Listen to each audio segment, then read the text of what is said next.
उपहास किया। अरे कमीने, तेरी इतनी हिम्मत कि तू मेरा यानी क्रूर सिंह का अपमान करे। शार्दुल ने उसे तिरछी नजर से देखा और भारी आवाज में कहा, हम्फ, तू तो बस एक जानवर है, तेरा अपमान किया तो क्या? विशालकाय आदमी ने उपहास करते हुए कहा। बहुत अच्छे, शार्दुल ने अपनी भारी आवाज में कहा। मैं भी देखना चाहता हूं कि तेरी ताकत तेरी इस बकवास के बराबर है या नहीं। बात करते हुए शार्दुल ने अपने पंजे फैलाए और उस निशानों वाले विशालकाय आदमी पर जोर से दे मारा। यह देखकर उस आदमी ने पूरी ताकत से अपना बचाव करने की कोशिश की। बूम! दोनों की ताकतें आपस में टकराईं, जिससे एक कान फोड़ देने वाली गर्जना हुई। शार्दुल के पंजे के वार से उस जगह पर एक बहुत बड़ा गड्ढा बन गया जहां वह आदमी खड़ा था। वह निशानों वाला आदमी अब गायब हो चुका था और उस गड्ढे में केवल मांस का एक लोथड़ा बचा था। छी, इतनी बड़ी बड़ी बातें।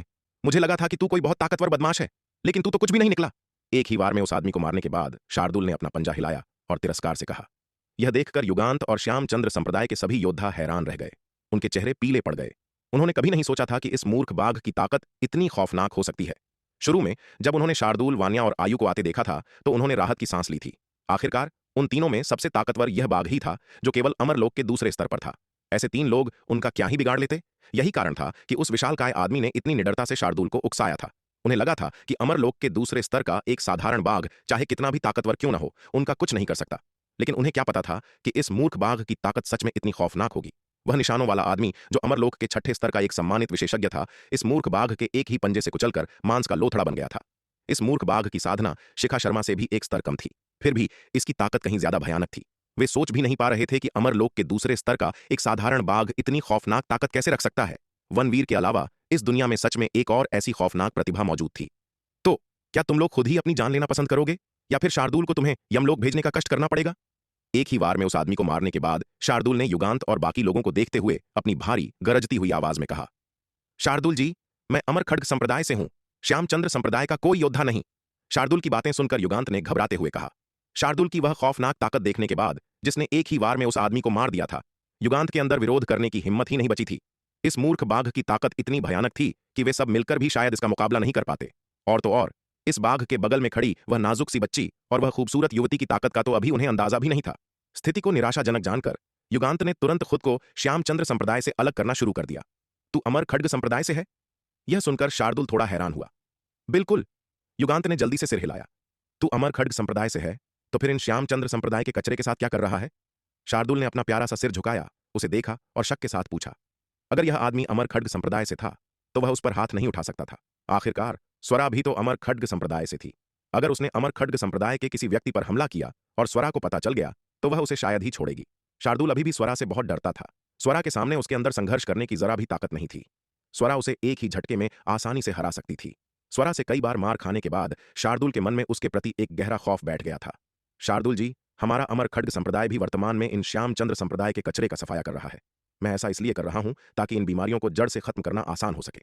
युगांत ने एक नकली मुस्कान के साथ कहा। युगांत, तू क्या बकवास कर रहा है? युगांत की बातें सुनकर चेहरे पर निशान वाले एक और योद्धा ने सदमे और गुस्से में दहाड़ते हुए कहा, भूल मत, अब हम सब एक ही नाव में सवार हैं। तेरी इतनी हिम्मत कि तू हमें धोखा दे। अगर तू इस बार बच भी गया तो क्या तुझे लगता है कि अमर खड्ग संप्रदाय तुझे छोड़ देगा? भूल मत, तू उन शिष्यों में से एक था जिन्होंने गुरु प्रमुख वेदांत को घेरने में हिस्सा लिया था। आह! इससे पहले कि वह आदमी अपनी बात पूरी कर पाता, एक लंबी तलवार ने उसके शरीर को आर पार कर दिया। तुम श्यामचंद्र संप्रदाय के नीच लोग अफवाहें फैला रहे हो और लोगों को गुमराह कर रहे हो। मैं तो बस तुम्हें चकमा देने और जाल में फंसाने के लिए ऐसा कर रहा था। तुम्हें सच में लगा कि मैं तुम्हारी तरफ हूं? युगांत ने उस आदमी को घूरते हुए कहा। उसका चेहरा गुस्से से विकृत हो गया था। युगांत, तू तू तू कुत्ते चोर, तू बहुत बुरी मौत मरेगा। तुझे लगता है? उस आदमी ने युगांत की ओर इशारा किया। उसकी आवाज में सदमा और गुस्सा था। हम्फ, मौत के कगार पर होने के बावजूद तू अभी भी अफवाहें फैलाने और लोगों को गुमराह करने की कोशिश कर रहा है। इससे पहले कि वह आदमी अपनी बात पूरी कर पाता, युगांत ने अपनी लंबी तलवार घुमाई और उस आदमी को कमर से दो हिस्सों में काट दिया। शार्दुल, देखिए, मैं सच में इन श्यामचंद्र संप्रदाय के नीच लोगों के साथ नहीं हूं। उस आदमी को मारने के बाद युगांत ने शार्दुल की ओर एक चापलूसी भरी मुस्कान के साथ देखा। यह देखकर शार्दुल ने युगांत को देखा, फिर श्यामचंद्र संप्रदाय के योद्धाओं को। उसकी आंखों में शक की एक झलक थी। क्या यह आदमी सच में श्यामचंद्र संप्रदाय का सदस्य नहीं है? शार्दुल, इस नीच इंसान की बातों पर विश्वास मत करना। उसी समय शिखा शर्मा ने ठंडे स्वर में कहा, यह नीच इंसान बहुत ही घिनौना और बेशर्म है, एक दोगला खलनायक। यह इन श्यामचंद्र संप्रदाय के नीच लोगों से 100 गुना ज्यादा घिनौना है। 4 महान संप्रदाय विनिमय सम्मेलन के दौरान इसने विराट को फंसाने की साजिश रची थी, जिससे विराट का निर्मल अवतार लगभग हिमानी के हाथों मारा ही गया था। तुम्हें इसे किसी भी कीमत पर नहीं छोड़ना चाहिए। क्या तू कुत्ते, तेरी इतनी हिम्मत कि तूने मेरे गुरु को नुकसान पहुंचाया? शिखा शर्मा की बातें सुनकर शार्दुल तुरंत आग बबूला हो गया। युगांत के साथ और बकवास करने के मूड में ना होते हुए उसने सीधा अपना पंजा उस पर दे मारा। जो कोई भी उसके गुरु को नुकसान पहुंचाने की जुर्रत करता, उसके लिए शार्दुल के मन में सिर्फ एक ही विचार आता था, मौत। शार्दुल का वह खौफनाक पंजा अपनी ओर आते देख युगांत का चेहरा बुरी तरह बदल गया। उसने जल्दी से अपना बचाव करने के लिए अपनी तलवार घुमाई। बूम! दोनों ताकतें टकराईं, जिससे पल भर में एक कान फोड़ देने वाली गर्जना हुई। पफ! शार्दुल के पंजे का वार सहने के बाद युगांत के मुंह से खून का एक फव्वारा फूट पड़ा। उस पंजे की खौफनाक ताकत को महसूस करते हुए युगांत पूरी तरह से दहशत में भर गया। इस मूर्ख बाघ की ताकत सच में भयानक थी। युगांत ने अब और वहां रुकने की हिम्मत नहीं की। वह तेजी से क्षितिज की ओर भाग खड़ा हुआ। इस मूर्ख बाघ की ताकत हैरान करने वाली थी। उसका मुकाबला करना युगांत के बस की बात नहीं थी। अगर वह वहां और रुकता तो उसे डर था कि आज सच में उसकी जान चली जाएगी। भले ही वह आज शिखा शर्मा को नहीं मार पाया और वह अमर खड्ग संप्रदाय में वापस नहीं जा सकता था और भविष्य में उसे अमर खड्ग संप्रदाय के लोगों से छिपना पड़ेगा, लेकिन वे सब भविष्य की बातें थीं। अभी उसके लिए सबसे महत्वपूर्ण था इस मूर्ख बाघ से बचना। अगर वह अभी अपनी जान ही नहीं बचा पाया तो भविष्य के बारे में बात करने का कोई मतलब ही नहीं था। जैसे ही युगांत पूरी ताकत से भाग रहा था, उसे अचानक अपनी आंखों के सामने कुछ धुंधला सा दिखा और वह प्यारा सा दिखने वाला सफेद बाघ पहले ही उसके सामने खड़ा था। तू कुत्ते, तू तो बिल्कुल भी बुरा नहीं है। शार्दुल ने युगांत को देखा। उसकी आंखों में प्रशंसा की एक झलक थी और उसने भारी आवाज में कहा, मुझसे एक वार खाने के बाद भी तू जिंदा है। वह निशानों वाला विशालकाय आदमी बहुत कमजोर था। वह उसके एक ही पंजे के वार से कीमा बन गया था। युगांत, जो अमरलोक के छठे स्तर का योद्धा था, उसने बाघ का पूरी ताकत वाला वार सहा था, लेकिन फिर भी उसके अंदर भागने की ताकत बची थी। यह साफ था कि उसकी ताकत उस निशानों वाले आदमी से कहीं ज्यादा थी। जैसा कि एक प्रतिष्ठित संप्रदाय अमर खड्ग संप्रदाय के शिष्य से उम्मीद की जा सकती थी, उसकी ताकत सच में अलग थी। शार्दुल जी, चूंकि मैं पहले ही आपका एक वार रोक चुका हूं, तो क्या आप मेरी जान बख्श सकते हैं? युगांत ने गिड़गिड़ाते हुए कहा। उसका चेहरा चापलूसी से भरा हुआ था। अपनी जान बचाने के लिए वह कितना भी झुकने को तैयार था। तू कुत्ते, तू क्या सोच रहा है? शार्दुल ने उसे देखा और कहा, तेरी इतनी हिम्मत कि तूने मेरे गुरु के खिलाफ साजिश रची। अब जबकि तू मुझे मिल गया है तो तेरा मरना तय है। हालांकि हालांकि क्या? युगांत ने जल्दी से पूछा। शार्दुल के वाक्य का पहला हिस्सा सुनकर उसका दिल बैठ गया था, लेकिन आखिरी हिस्सा सुनकर उसे फिर से उम्मीद की एक किरण दिखाई दी। जिंदा रहने के लिए वह किसी भी शर्त को मानने के लिए तैयार था। हालांकि तेरी ताकत को देखते हुए, जो कि बुरी नहीं है, शार्दुल तुझे एक ज्यादा सम्मानजनक मौत दे सकता है। शार्दुल ने उसे देखते हुए कहा। कैसी सम्मानजनक मौत? युगांत ने दांत पीसते हुए पूछा। यहां तक कि अब भी उसने अपनी जान के लिए लड़ने की उम्मीद नहीं छोड़ी थी। वह यह कि मैं तुझे यमलोक भेजने के लिए इस परम शक्ति गदा का उपयोग करूंगा।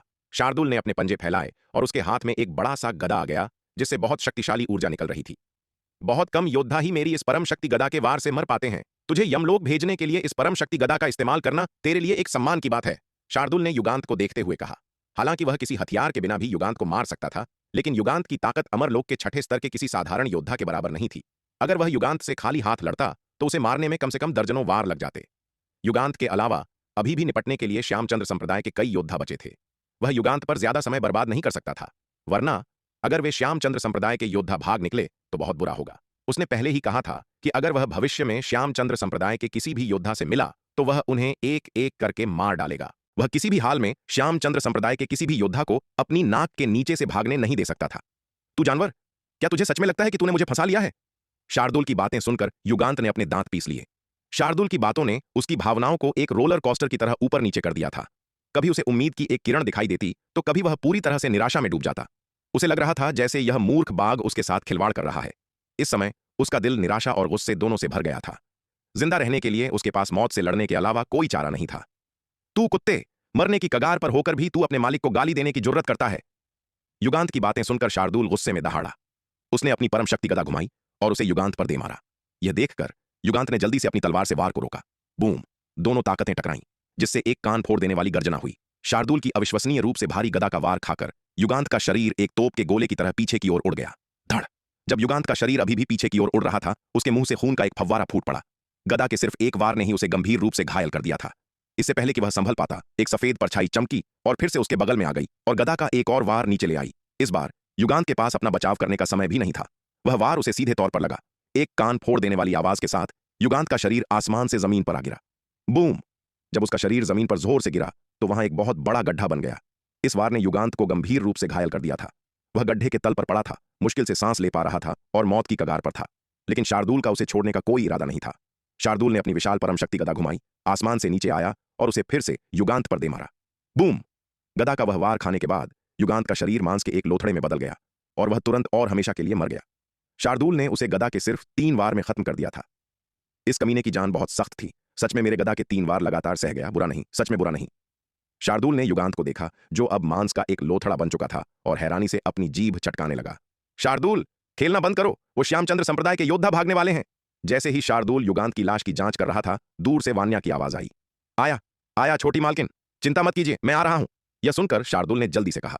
फिर वह चमका और वान्या की ओर उड़ चला। शार्दुल, वो अमरलोक के छठे स्तर के 3 योद्धा उन 3 दिशाओं में भाग गए हैं, जल्दी से उनका पीछा करो। शार्दुल को लौटते देख वान्या ने 3 दिशाओं की ओर इशारा करते हुए कहा। जब उन्होंने युगांत को भागते हुए देखा, तो श्यामचंद्र संप्रदाय के योद्धाओं ने भी वहां रुकने की हिम्मत नहीं की और सभी दिशाओं में बिखर गए। उन सभी को पता था कि वे इस खौफनाक मूर्ख बाघ का मुकाबला नहीं कर सकते। श्यामचंद्र संप्रदाय के योद्धाओं को भागते देख शिखा शर्मा, वान्या और आयु सभी ने उन्हें रोकने की कोशिश की, लेकिन अपनी ताकत से वे केवल अमरलोक के चौथे और 5वें स्तर के योद्धाओं को ही रोक सकते थे। वे अमरलोक के छठे स्तर के 3 योद्धाओं को नहीं रोक सकते थे।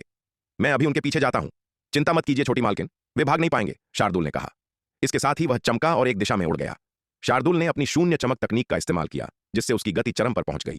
जल्द ही उसने अमरलोक के छठे स्तर के एक श्यामचंद्र संप्रदाय के योद्धा को पकड़ लिया। अमरलोक के छठे स्तर के उस श्यामचंद्र संप्रदाय के योद्धा को पकड़ने के बाद शार्दुल ने अपनी परम शक्ति गदा घुमाई और उस योद्धा पर दे मारी। बूम! शार्दुल की गदा का पूरा बल सहने के बाद अमरलोक के छठे स्तर का वह श्यामचंद्र संप्रदाय का योद्धा फट गया। उसकी ताकत साफ तौर पर युगांत से बहुत कम थी। युगांत ने कम से कम मरने से पहले शार्दुल के गदा के 3 वार सहे थे। अमरलोक के छठे स्तर का यह श्यामचंद्र संप्रदाय का योद्धा एक वार भी नहीं सह पाया। इस श्यामचंद्र संप्रदाय के योद्धा को मारने के बाद शार्दुल ने दूसरी दिशा में पीछा किया। जल्द ही उसने एक और श्यामचंद्र संप्रदाय के योद्धा को पकड़ लिया, जो घबराहट में भाग रहा था। समय बचाने के लिए शार्दुल ने फिर से अपनी गदा नीचे दे मारी। एक कान फोड़ देने वाला धमाका हुआ। शार्दुल की गदा की मार खाने के बाद भागता हुआ अमरलोक के छठे स्तर का वह श्यामचंद्र संप्रदाय का योद्धा फिर से खून के लोथड़े में बदल गया। अमरलोक के छठे स्तर के इस श्यामचंद्र संप्रदाय के योद्धा को मारने के बाद शार्दुल ने फिर अमरलोक के छठे स्तर के आखिरी बचे हुए श्यामचंद्र संप्रदाय के योद्धा का पीछा किया। काफी समय बर्बाद होने के बाद शार्दुल को अमरलोक के छठे स्तर के आखिरी श्यामचंद्र संप्रदाय के योद्धा को पकड़ने में लगभग उतना समय लगा जितना एक अगरबत्ती को जलने में लगता है। शार्दुल जी, मेरी जान बख्श दीजिए, मेरी जान बख्श दीजिए। अमरलोक के छठे स्तर के उस श्यामचंद्र संप्रदाय के योद्धा ने शार्दुल को करीब आते देख डर के मारे बार बार रहम की भीख मांगी। अब रहम की भीख मांग रहा है? बहुत देर हो चुकी है, शार्दुल ने उपहास किया। तू पहले कहां था? शार्दुल जी, अगर आप मेरी जान बख्श दें तो मैं वह सब कुछ करूंगा जो आप कहेंगे। अमरलोक के छठे स्तर का वह श्यामचंद्र संप्रदाय का योद्धा हताशा में गिड़गिड़ाया। पहले मुझे बता, तूने कौन कौन से बुरे काम किए हैं? उसका चेहरा देखकर शार्दुल एक पल के लिए झिझका। अपना बड़ा सा मासूम सा दिखने वाला सिर झुकाते हुए उसने अमरलोक के छठे स्तर के उस श्यामचंद्र संप्रदाय के योद्धा को देखा और अपनी भारी आवाज में पूछा। अगर इस श्यामचंद्र संप्रदाय के योद्धा ने ज्यादा बुरे काम नहीं किए थे तो शायद उसकी जान बख्शने पर विचार किया जा सकता था। यह अमरलोक के छठे स्तर का वह श्यामचंद्र संप्रदाय का योद्धा हकलाया। क्या इस सवाल का जवाब देना इतना मुश्किल है? शार्दुल ने उसे घूरते हुए कहा। क्या ऐसा इसलिए है क्योंकि तूने इतने बुरे काम किए हैं कि तुझे समझ ही नहीं आ रहा है कि कहां से शुरू करूं? नहीं नहीं, अमरलोक के छठे स्तर के उस योद्धा ने जल्दी से विरोध किया। चूंकि तूने ऐसा नहीं किया है तो फिर मुझे बता, तूने कौन कौन से बुरे काम किए हैं? शार्दुल ने उसे घूरते हुए कहा। ठीक है, ठीक है, अमरलोक के छठे स्तर का वह श्यामचंद्र संप्रदाय का योद्धा हकलाया। तभी उसकी आंखों में एक ठंडी चमक कौंधी और उसने अचानक अपनी चौड़ी तलवार शार्दुल पर दे मारी। छन्न! चौड़ी तलवार शार्दुल से टकराई, जिससे धातु के टकराने जैसी आवाज आई। उसके पूरी ताकत से किए गए वार ने बाघ की त्वचा को भी नहीं भेदा था। यह देखकर अमरलोक के छठे स्तर का वह श्यामचंद्र संप्रदाय का योद्धा पूरी तरह से सदमे में था। उसे यकीन ही नहीं हो रहा था कि इस मूर्ख बाघ की चमड़ी इतनी मोटी है। उसके पूरी ताकत से किए गए वार ने बाघ के शारीरिक बचाव को भी नहीं तोड़ा था। इस समय अमरलोक के छठे स्तर का वह श्यामचंद्र संप्रदाय का योद्धा पूरी तरह से दहशत में आ गया। वह वहां से तेजी से भाग खड़ा हुआ और दूर भाग गया। ऐसा प्रतिद्वंद्वी उसके मुकाबले की क्षमता से बिल्कुल बाहर था। अब उसके अंदर विरोध करने की हिम्मत भी नहीं बची थी। अरे कमीने, तेरी इतनी हिम्मत कि तू मुझे धोखा दे। यह देखकर शार्दुल गुस्से में दहाड़ा। एक ही चमक के साथ वह अमरलोक के छठे स्तर के उस श्यामचंद्र संप्रदाय के योद्धा के सामने प्रकट हुआ। अपनी परम शक्ति गदा को पूरी ताकत से घुमाया और उसे उस योद्धा पर दे मारा। नहीं, विशाल लोहे की गदा को अपनी ओर आते देख अमरलोक के छठे स्तर के उस श्यामचंद्र संप्रदाय के योद्धा ने डर के मारे अपनी आंखें फाड़ लीं। हालांकि इस बार शार्दुल ने उसकी एक न सुनी। उसकी परम शक्ति गदा अमरलोक के छठे स्तर के उस श्यामचंद्र संप्रदाय के योद्धा से जोर से टकराई। एक कान फोड़ देने वाली गर्जना के साथ गदा के उस खौफनाक वार के तहत अमरलोक के छठे स्तर का वह श्यामचंद्र संप्रदाय का योद्धा पल भर में खून और मांस के लोथड़े में बदल गया। अमरलोक के छठे स्तर के उस श्यामचंद्र संप्रदाय के योद्धा को मारने के बाद शार्दुल चमका और उसी दिशा में वापस उड़ गया जहां से वह आया था। इस पीछा करने के बाद युगांत सहित अमरलोक के छठे स्तर के सभी योद्धा उसके हाथों मारे जा चुके थे। जब शार्दुल वान्या, शिखा शर्मा और आयु के पास लौटा तो वहां की लड़ाई पहले ही खत्म हो चुकी थी। शिखा शर्मा और आयु की ताकत के साथ अमरलोक के छठे स्तर के किसी योद्धा को मारना शायद आसान न हो। हालांकि अमरलोक के चौथे और पांचवें स्तर के योद्धाओं से निपटना उनके लिए काफी आसान था। शार्दुल, तुम इतनी देर से क्यों आ रहे हो? वान्या ने कुछ उलझन में पूछा जब उसने शार्दुल को लौटते देखा। क्या तुमने उन श्यामचंद्र संप्रदाय के बदमाशों को भागने दिया? तार्किक रूप से देखा जाए तो शार्दुल की ताकत के साथ अमरलोक के छठे स्तर के उन श्यामचंद्र संप्रदाय के योद्धाओं से निपटना आसान होना चाहिए था, लेकिन शार्दुल को लौटने में उसकी उम्मीद से कहीं ज्यादा समय लग गया। नहीं नहीं, यह सुनकर शार्दुल हकलाने लगा। मैंने भागने वाले उन सभी श्यामचंद्र संप्रदाय के कचरे को पहले ही खत्म कर दिया है। मुझे कुछ देर इसलिए लग गई क्योंकि मुझे श्यामचंद्र संप्रदाय के एक बदमाश ने धोखा दे दिया था। श्यामचंद्र संप्रदाय के एक बदमाश ने धोखा दे दिया? यह सुनकर वान्या हैरान रह गई। उसने उत्सुकता से पूछा, शार्दुल, उसने तुम्हें कैसे धोखा दिया? देखिए, हालांकि शार्दुल देखने में थोड़ा मूर्ख लग सकता है, लेकिन इसका मतलब यह नहीं है कि वह सच में मूर्ख है। वास्तव में वह काफी चतुर है। दूसरों के लिए उसे धोखा देना इतना आसान नहीं है। छोटी मालकिन, बात यह है। शार्दुल ने फिर थोड़ी शर्मिंदगी के साथ सारी बात बताई। यह सच में बहुत शर्मनाक था।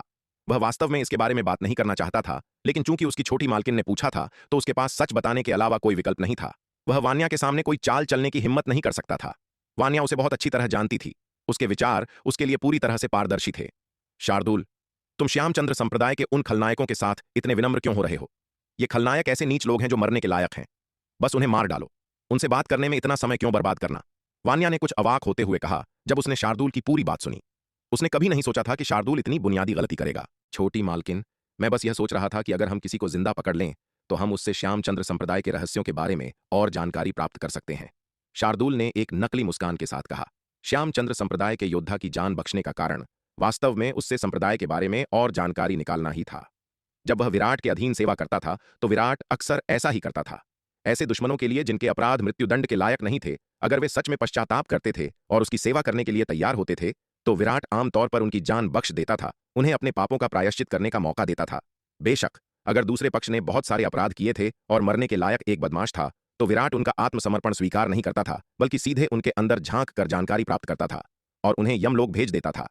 शार्दुल ने अभी जो किया वह विराट के पुराने तरीकों की नकल करने का एक प्रयास था, लेकिन अप्रत्याशित रूप से उस कमीने ने उसे धोखा देने की जुर्रत की, इसलिए उसके पास एक ही वार में उसे यमलोक भेजने के अलावा कोई चारा नहीं था। शार्दुल, तुम्हें अभी भी इस सबक से बहुत कुछ सीखना है। शार्दुल की बातें सुनकर वान्या ने उसकी ओर देखा और कहा, अगर तुम उसे जिंदा पकड़ना भी चाहते हो तो तुम्हें पहले उसे पकड़ना चाहिए, उसकी साधना को बंद कर देना चाहिए और उसे आराम से संभालने से पहले उसका विरोध करने की ताकत छीन लेनी चाहिए। उसने अभी तक अपनी विरोध करने की क्षमता भी नहीं खोई थी और तुमने अपनी सावधानी हटाने की जुर्रत की, जिससे उसे एक मौका मिल गया। सौभाग्य से वह ताकतवर नहीं है, वरना तुम मुसीबत में पड़ जाते। छोटी मालकिन, ऐसा इसलिए है क्योंकि वह ताकतवर नहीं है कि चाहे वह कितना भी संघर्ष कर ले वह मेरी पकड़ से बच नहीं सकता, इसलिए मैंने उस पर ज्यादा ध्यान नहीं दिया। शार्दुल ने यह सुनकर जल्दी से कहा, अगर वह ताकतवर होता तो मैं निश्चित रूप से इतना लापरवाह नहीं होता। तुम ऐसा नहीं कह सकते। कौन जानता है कि उसके पास कौन से और शक्तिशाली हथियार छिपे हुए हों। वैसे भी तुम भविष्य में फिर से इतने लापरवाह नहीं हो सकते। वान्या ने उसे देखते हुए कहा। समझ गया, मैं याद रखूंगा। यह सुनकर शार्दुल ने जल्दी से उत्तर दिया। वह स्वाभाविक रूप से वान्या के सबक का खंडन करने की हिम्मत नहीं कर सकता था। छोटी वान्या, शार्दुल, आयु जी, आप सब यहां कैसे पहुंच गए? शिखा शर्मा ने उन तीनों से बड़ी उत्सुकता से पूछा। सौभाग्य से शार्दुल, वान्या और आयु आज समय पर पहुंच गए, वरना उसका क्या हश्र होता इसकी कल्पना भी नहीं की जा सकती। हमें खबर मिली थी कि यहां श्यामचंद्र संप्रदाय का एक ठिकाना है, इसलिए हम उसे खत्म करने के लिए यहां दौड़ पड़े, वान्या ने कहा। अच्छा ऐसा है, शिखा शर्मा ने कहा, जैसे उसे कुछ समझ आया हो। शिखा, और तुम यहां क्या कर रही हो? वान्या ने पूछा। वह भी शिखा शर्मा को उत्सुकता से देख रही थी। वान्या को खुद को शिखा कहकर बुलाते हुए सुनकर शिखा शर्मा थोड़ी शर्मा गई। हालांकि उसे इस तरह से बुलाए जाने पर थोड़ी शर्म महसूस हो रही थी, लेकिन अंत में उसने कोई आपत्ति नहीं की। वह और विराट का तीसरा अवतार शिखर शर्मा मूल रूप से साधना साथी थे।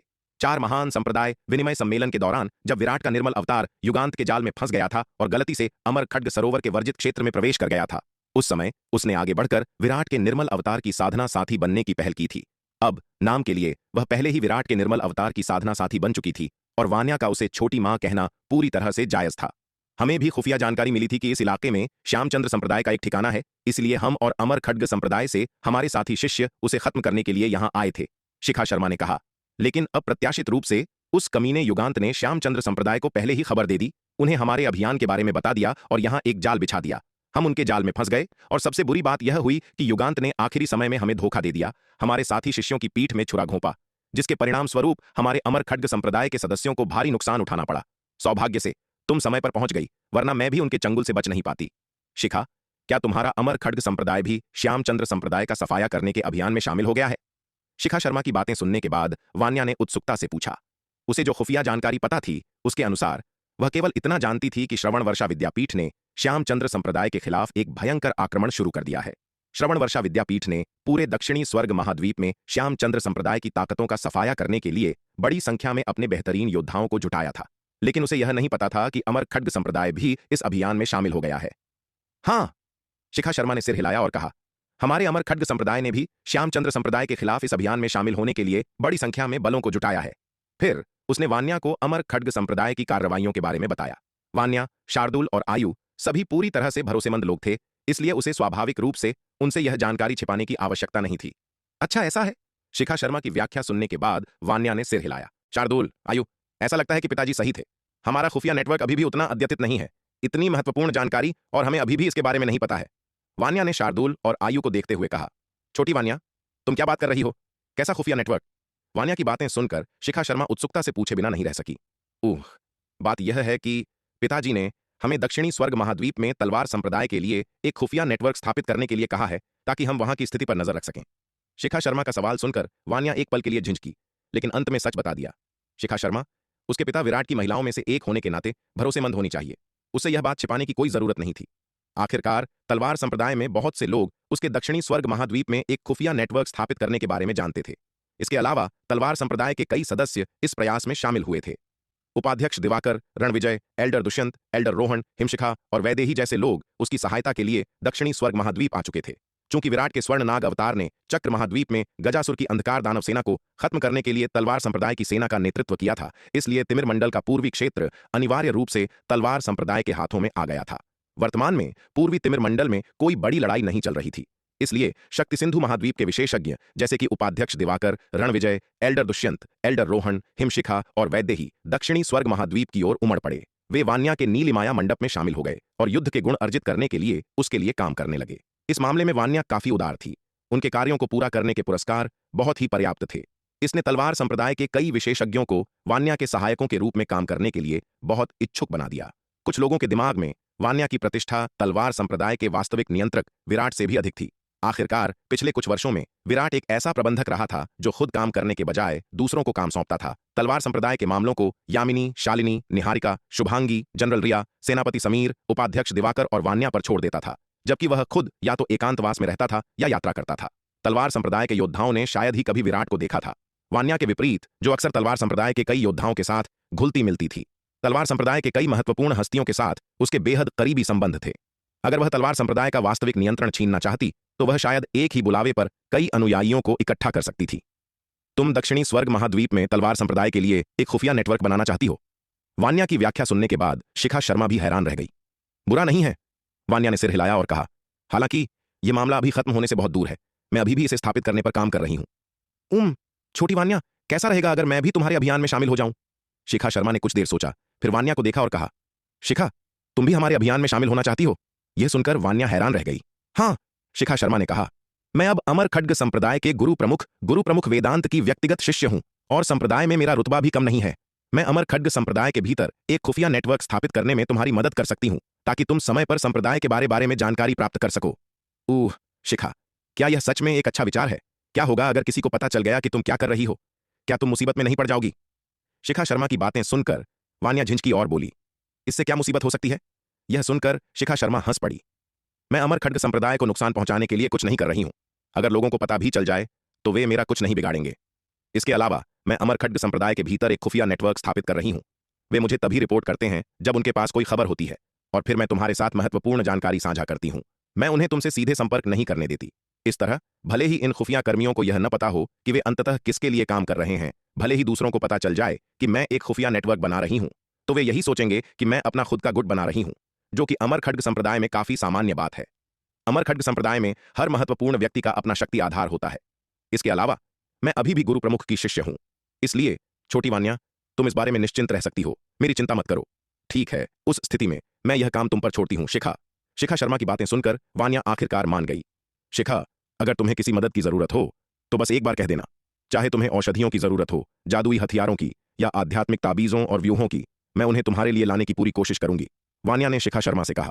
एक खुफिया नेटवर्क बनाने के लिए संसाधनों के एक महत्वपूर्ण निवेश की आवश्यकता होती है, वरना बिना किसी फायदे के कोई तुम्हारी मदद क्यों करेगा?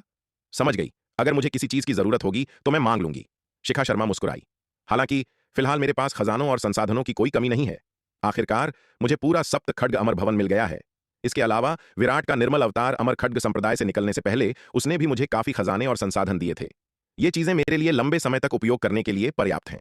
वान्या, शार्दूल और आयु ने इस बार उसकी जान बचाई थी, इसलिए उसकी दयालुता चुकाने के लिए स्वाभाविक रूप से उसे उनके लिए कुछ करना था। इसके अलावा उसे तलवार संप्रदाय से इतने सारे लाभ मिले थे, इसलिए तलवार संप्रदाय की सेवा करना उसके लिए बिल्कुल सही था। कुछ चर्चा के बाद समूह ने जल्दी से अमर खड्ग संप्रदाय के भीतर एक खुफिया नेटवर्क स्थापित करने के विवरण को अंतिम रूप दिया। शिखा शर्मा इस नेटवर्क के निर्माण के लिए जिम्मेदार होंगी और इस चौकी की समग्र प्रमुख के रूप में भी काम करेंगी। शिखा, क्या तुम हमारे साथ चलना चाहोगी? इन मामलों को अंतिम रूप देने के बाद वान्या ने शिखा शर्मा से पूछा। यह श्यामचंद्र संप्रदाय की चौकी पूरी तरह से मिटा दी गई थी और चूंकि मामला सुलझ गया था, इसीलिए उनका वहां रुकने का कोई इरादा नहीं था। वान्या, तुम आगे कहां जाने की योजना बना रही हो? शिखा शर्मा ने पूछा। स्वाभाविक रूप से हम श्यामचंद्र संप्रदाय का अगला ठिकाना खोजने जा रहे हैं और उनका सफाया करने वाले हैं, वान्या ने कहा। इन खलनायकों ने पिताजी के निर्मल अवतार पर हमला करने की जुर्रत की, हम उन्हें कैसे जिंदा रहने दे सकते हैं? छोटी वान्या, तुम्हें इसमें नहीं पड़ना चाहिए, शिखा शर्मा ने उसे सलाह दी। श्यामचंद्र संप्रदाय की ताकत असाधारण है, यह हमारे तलवार संप्रदाय की क्षमताओं से परे है। तुम्हारे लिए उनसे निपटना बेहद खतरनाक है। अगर विराट को तुम्हारे इस काम के बारे में पता चला तो वह शायद इसे स्वीकार नहीं करेगा। अब श्रवण वर्षा विद्यापीठ और अमर खड्ग संप्रदाय के शामिल होने से श्यामचंद्र संप्रदाय का पतन तय है, तुम्हें इसमें पड़ने की जरूरत नहीं है। शिखा, क्या तुम भी श्यामचंद्र संप्रदाय के खिलाफ अभियान में हिस्सा नहीं ले रही हो? वान्या ने मुस्कुराते हुए पूछा। यह अलग बात है, मैं अमर खड्ग संप्रदाय के लिए एक मिशन को अंजाम दे रही हूं और मेरे पीछे अमर खड्ग संप्रदाय का समर्थन है, शिखा शर्मा ने कहा। चिंता मत करो शिखा जी, हम अपने काम में बहुत सावधान हैं और अपनी क्षमताओं को बढ़ा चढ़ाकर नहीं आंकते, वान्या ने मुस्कुराते हुए कहा। कोई भी कदम उठाने से पहले हम निश्चित रूप से दूसरे पक्ष के बारे में सारी जानकारी हासिल कर लेंगे। हम केवल श्यामचंद्र संप्रदाय के उन छोटे मोटे लोगों से निपटेंगे जिन्हें हम संभाल सकते हैं, न कि असली ताकतवर लोगों से। ठीक है, यह अच्छी बात है कि तुम सावधान हो, शिखा शर्मा ने यह सुनने के बाद कहा। उसने उन्हें और समझाने की कोशिश नहीं की। आखिरकार श्रवण वर्षा विद्यापीठ और अमर खड्ग संप्रदाय की कार्रवाई की पूरी ताकत के साथ श्यामचंद्र संप्रदाय के असली ताकतवर लोग शायद अपनी जान बचाने के लिए भाग रहे होंगे, भागने का हर संभव तरीका आजमा रहे होंगे और उनके पास वान्या, शार्दूल और आयु पर ध्यान देने की ऊर्जा नहीं होगी। शिखा जी, आगे की आपकी क्या योजना है? वान्या ने शिखा शर्मा को देखते हुए पूछा। क्या आप हमारे साथ चल रही हैं? नहीं, मुझे कुछ काम निपटाने हैं, शिखा शर्मा ने अपना सिर हिलाया। इस अभियान में इतने सारे साथी शिष्य मारे गए, मुझे अपने वरिष्ठों को इसकी सूचना देनी होगी। मेरे लिए आपके साथ रहना असुविधाजनक होगा। ठीक है, फिर अपना ख्याल रखिएगा शिखा जी, वान्या ने कहा। अगर कुछ होता है तो हमें तुरंत संपर्क करना याद रखिएगा, हम जितनी जल्दी हो सकेगा आपकी मदद के लिए आएंगे। हाँ, मैं करूंगी, शिखा शर्मा ने सिर हिलाया, अपने दिल में कृतज्ञता के साथ वान्या को देखते हुए कहा।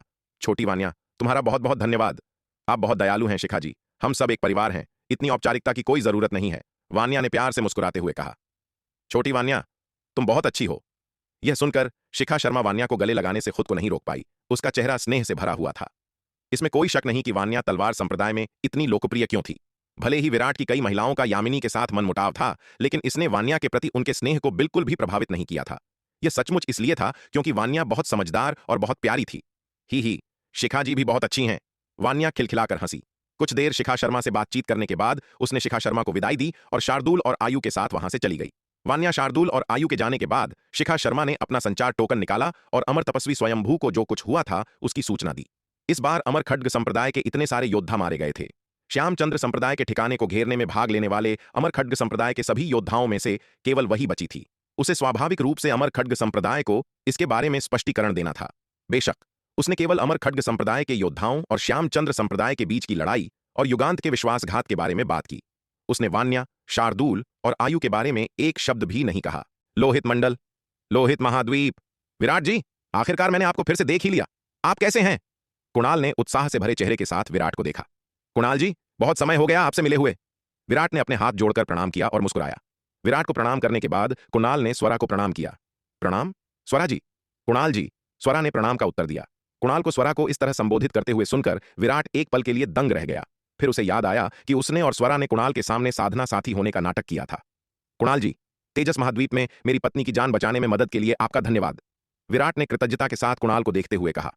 तेजस महाद्वीप में जब स्वरा को असुर हेतुक और गहन शून्य लोक के अन्य अंधकार दानवों ने घेर लिया था तो कुणाल ने मदद के लिए समय पर पहुंचकर असुर हेतुक और उसके अंधकार दानवों को खदेड़ दिया था। स्वरा ने बाद में उसे इन घटनाओं के बारे में बताया था। विराट स्वाभाविक रूप से इन बातों से अवगत था, इसलिए इस बार कुणाल से मिलने पर विराट ने तुरंत अपना आभार व्यक्त किया। विराट जी, आप मुझे शर्मिंदा कर रहे हैं। यह तो मुझे करना ही चाहिए था। कुणाल ने जल्दी से जवाब दिया। वापस अस्त्रलोक महाद्वीप में अगर स्वरा जी ने मेरी रक्षा नहीं की होती तो मैं बहुत पहले ही मर चुका होता। मैं आज जिंदा कैसे होता? इसके अलावा अगर आपने मुझे वह पन्ना मज्जा अमृत नहीं दिया होता तो मैं गहन शून्य लोक में नहीं पहुंच पाता। आप दोनों ने मुझे जीवन का दूसरा मौका दिया है। भले ही मेरे टुकड़े टुकड़े हो जाएं, मैं आपकी दयालुता का एक अंश भी नहीं चुका सकता। औपचारिकताएं पूरी करने के बाद विराट ने कुणाल से लोहित मंडल की वर्तमान स्थिति के बारे में पूछा। स्थिति अच्छी नहीं है। विराट का सवाल सुनकर कुणाल ने आह भरी और कहा, अभी अस्त्रलोक मंडल के अंधकार दानव वंश ने लोहित मंडल में हमारे आखिरी गढ़ लोहित संप्रदाय पर एक पूर्ण पैमाने पर हमला शुरू करने के लिए अपने लगभग सभी बलों को जुटा लिया है। हम वर्तमान में बहुत मुश्किल से डटे हुए हैं। अगर हालात ऐसे ही चलते रहे तो हम शायद अधिक से अधिक आधे साल तक ही टिक पाएंगे। उसके बाद अंधकार दानव वंश लोहित संप्रदाय को भेद देगा। कुणाल ने विराट को लोहित संप्रदाय की स्थिति का एक सामान्य विवरण दिया। कुणाल जी, क्या आपके लिए हमें लोहित संप्रदाय ले जाना सुविधाजनक होगा? कुणाल की बात सुनने के बाद विराट ने एक पल के लिए सोचा और कुणाल से पूछा। बिल्कुल, कुणाल ने बिना झिझके जवाब दिया। हालांकि उसने विराट और स्वरा की ओर देखा, फिर झिझका। कुणाल जी, क्या कोई परेशानी है? विराट पूछे बिना नहीं रह सका। विराट जी, स्वरा जी, अगर सिर्फ आप दोनों ही हैं तो भले ही आप लोहित संप्रदाय तक पहुंच जाएं। मुझे डर है कि इससे समग्र स्थिति में कोई बदलाव नहीं आएगा। कुणाल ने असहाय होकर कहा। अंधकार दानव वंश बहुत शक्तिशाली है। आपकी मदद से भी हमारा लोहित मंडल शायद थोड़ी और देर तक टिक पाए, लेकिन यह संभवतः अंतिम परिणाम को ज्यादा नहीं बदलेगा। स्वरा की ताकत वास्तव में बहुत अधिक थी, लेकिन अधिक से अधिक वह केवल दूसरे स्तर के गहन शून्य लोक विशेषज्ञ के बराबर थी। ऐसी युद्ध शक्ति वास्तव में युद्ध के पाठ्यक्रम को बहुत प्रभावित करने के लिए पर्याप्त थी, लेकिन लोहित मंडल की वर्तमान स्थिति के लिए दूसरे स्तर का गहन शून्य लोक विशेषज्ञ पर्याप्त से बहुत दूर था। जहां तक विराट की ताकत की बात है, वह नहीं जानता था, लेकिन अगर विराट की ताकत स्वरा के बराबर भी हो तो भी वह लोहित मंडल की वर्तमान स्थिति को नहीं बदल सकता। जब तक कि गहन शून्य लोक के कुछ और विशेषज्ञ न हो, लोहित मंडल की वर्तमान स्थिति को बदलने का कोई मौका नहीं हो सकता था। चलो चलकर देखते हैं कि क्या हो रहा है। कुणाल की बातें सुनकर विराट मुस्कुराया।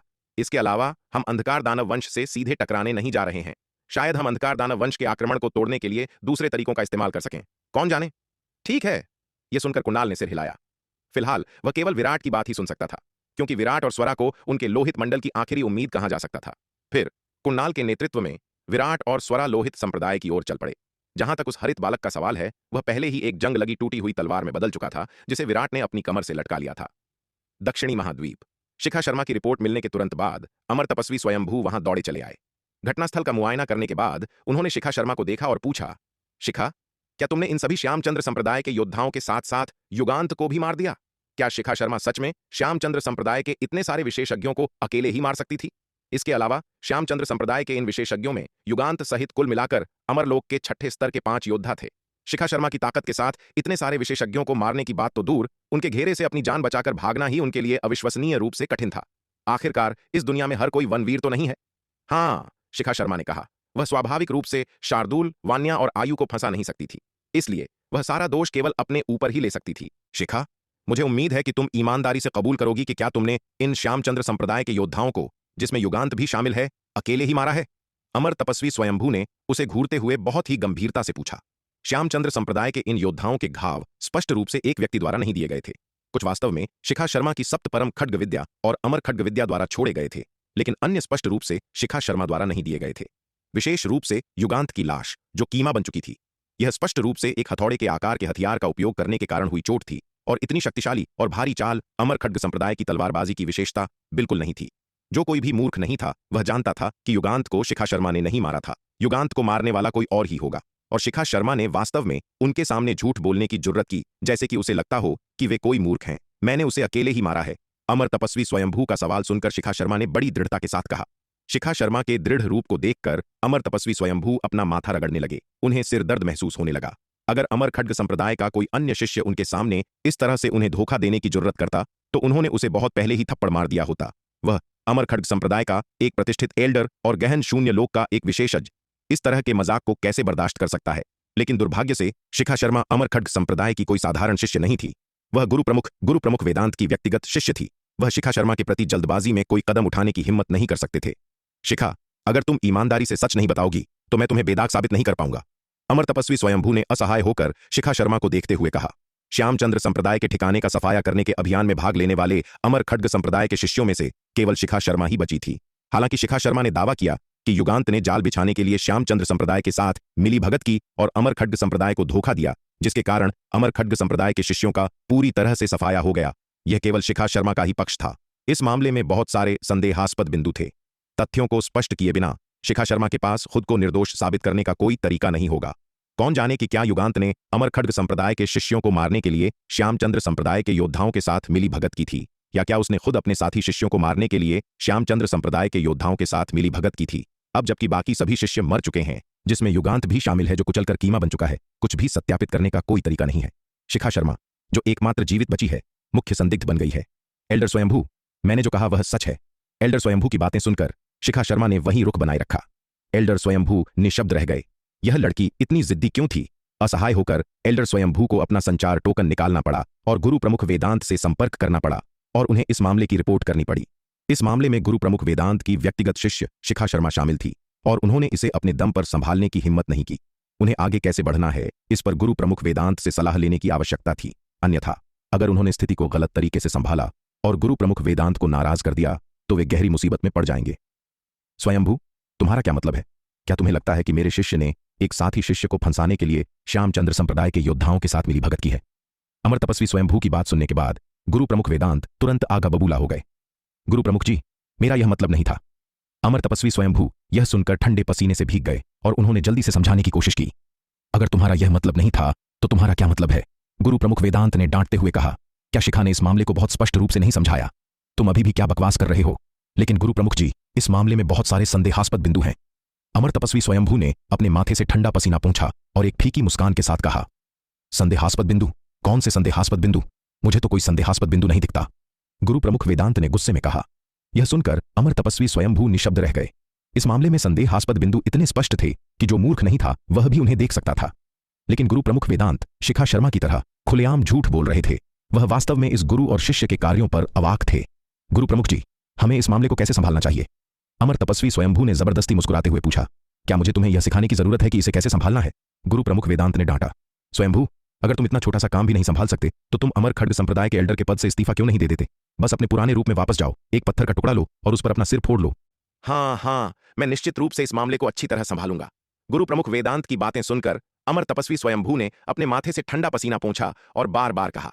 गुरु प्रमुख वेदांत ने उन्हें बहुत डांटा था, लेकिन उन्होंने कोई गुस्सा दिखाने की हिम्मत नहीं की। वर्तमान अमर खड्ग संप्रदाय में गुरु प्रमुख वेदांत सर्वोच्च प्राणी थे। उनका सामना करने की हिम्मत कौन कर सकता था? अमर तपस्वी स्वयंभू गुरु प्रमुख वेदांत के पक्के समर्थक थे, इसलिए उनके विरोध करने की संभावना और भी कम थी। अमर तपस्वी स्वयंभू को अच्छी तरह से डांटने के बाद गुरु प्रमुख वेदांत ने बड़बड़ाते हुए संचार काट दिया। जहां तक इस मामले का सवाल है तो बिना सोचे ही सच्चाई स्पष्ट है। गुरु प्रमुख वेदांत पहले से ही जानते हैं कि युगांत किस तरह का व्यक्ति है। उन्होंने युगांत को सीधे खत्म क्यों नहीं किया बल्कि उसकी जान बख्श दी? इसका कारण यह था कि शिखा शर्मा या वनवीर खुद उससे निपटें। अगर वह उनके लिए हर समस्या का समाधान करेंगे तो उन्हें क्या अनुभव मिलेगा? जब वे कमजोर हैं तो वह उनकी रक्षा कर सकते हैं, लेकिन जैसे जैसे उनकी ताकत बढ़ेगी और उनके सामने आने वाले दुश्मन मजबूत होते जाएंगे, तब उन दुश्मनों से निपटने में उनकी मदद कौन करेगा? अगर शिखा शर्मा युगांत को खत्म कर सकती है तो यह साबित करता है कि उसने परीक्षा पास कर ली है। जहां तक वह युगांत को कैसे खत्म करती है यह उसका अपना मामला है और वह इसमें दखल नहीं देंगे। आखिरकार हर किसी के अपने रहस्य होते हैं। चूंकि शिखा शर्मा बोलने से मना करती है तो उस पर दबाव डालने की कोई जरूरत नहीं है। शिखा शर्मा पहले ही परीक्षा पास कर चुकी है और दुश्मन को खत्म कर चुकी है। अगर वे उसके एल्डर होने के नाते इस छोटी सी गड़बड़ी को भी नहीं संभाल सकते तो वे किस तरह के लोग हैं? इसलिए जब गुरु प्रमुख वेदांत ने देखा कि अमर तपस्वी स्वयंभू ने वास्तव में उनसे यह पूछने के लिए संपर्क किया था कि मामले को कैसे संभाला जाए, तो वे भड़क गए। क्या यह आदमी मूर्ख था? उसे उनसे इतनी छोटी सी बात के बारे में पूछना पड़ा। गुस्से में आकर उन्होंने अमर तपस्वी स्वयंभू को अच्छी तरह से डांट पिलाई। संचार टोकन को बंद होते देख अमर तपस्वी स्वयंभू ने फिर से अपने माथे से ठंडा पसीना पोंछा। उन्होंने एक तरफ खड़ी शिखा शर्मा की ओर देखा और तुरंत उन्हें सिरदर्द महसूस होने लगा। इस छोटी सी मुसीबत से निपटना सच में बहुत मुश्किल था। वह एक शब्द नहीं बोलेगी। ऐसा लग रहा था जैसे उन्हें ही उसकी फैलाई हुई गंदगी को साफ करना होगा। चूंकि गुरु प्रमुख वेदांत पहले ही अपनी बात स्पष्ट कर चुके थे तो वे स्वाभाविक रूप से शिखा शर्मा से पूछताछ जारी नहीं रख सकते थे। जहां तक परिणाम को संभालने की बात है तो उनके पास अभी भी अपने तरीके थे। आखिरकार गुरु प्रमुख वेदांत उन पर इतना भरोसा करते थे। अमर खड्ग संप्रदाय के लगभग सभी मामले उन्हें सौंपते थे। इस क्षेत्र में उनकी क्षमताएं काफी उत्कृष्ट थीं। अरे जरा ठहरिए। अगर आप इस कहानी को पूरा बिना कट और दमदार आवाज में सुनना चाहते हैं तो अभी प्ले स्टोर पर जाइए, मिनी FM ऐप डाउनलोड करें और कहानी की दुनिया में खो जाइए, जहां हर एपिसोड में है सस्पेंस।